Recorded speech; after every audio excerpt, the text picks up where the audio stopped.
ದೋಹಾದಲ್ಲಿ ನಡೆದ ಫಿಡೆ ವಿಶ್ವ rapid chess ಚಾಂಪಿಯನ್ಶಿಪ್ನಲ್ಲಿ ಲೋಕಾಗ್ರಮಾನ್ಯ ಆಟಗಾರ ಮ್ಯಾಗ್ನಸ್ ಕಾರ್ಲ್ಸನ್ 6ನೇ ಬಾರಿ ಚಾಂಪಿಯನ್ ಕಿರೀಟ ಏರಿಸಿಕೊಂಡರು.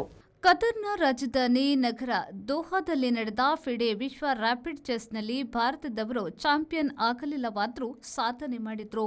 ಮಹಿಳೆಯರ ವಿಭಾಗದಲ್ಲಿ ಮೊದಲ 5 ಸ್ಥಾನಗಳಲ್ಲಿ 3ರಲ್ಲಿ ಭಾರತದ ಹೆಣ್ಣುಮಕ್ಕಳು ಇದ್ದಾರೆಂಬುದು ಹೆಮ್ಮೆಯ ವಿಷಯವಾಗಿದೆ.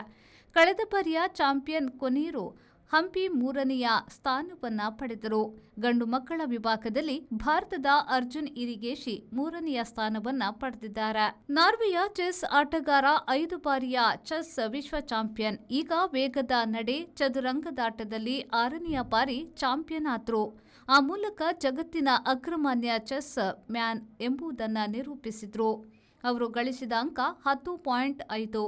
ರಷ್ಯಾದ ವ್ಲಾದಿಮಿರ್ ಅರ್ಟಿಮೇವ್ ಅವರು 9.5 ಅಂಕದೊಡನೆ 2ನೇಯವರಾದರು.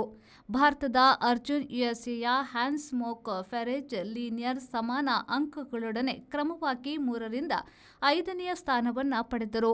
ಒಟ್ಟು 247 ಮಂದಿ ಸ್ಪರ್ಧೆಯಲ್ಲಿದ್ದರು. ಮಹಿಳಾ ವಿಭಾಗದಲ್ಲಿ ಚೀನಾದ ಝು ಜಿನೆರ್ ಚಾಂಪಿಯನ್ ಆದ್ರು. ರಷ್ಯಾದ ಅಲೆಕ್ಸಾಂಡ್ರಾ ಗೊರಿಯಚೇನಾ ಹಾಗೂ ಕೊನೇರು ಹಂಪಿ 2 ಮತ್ತು 3ನೆಯ ಸ್ಥಾನ ಹಿಡಿದರು.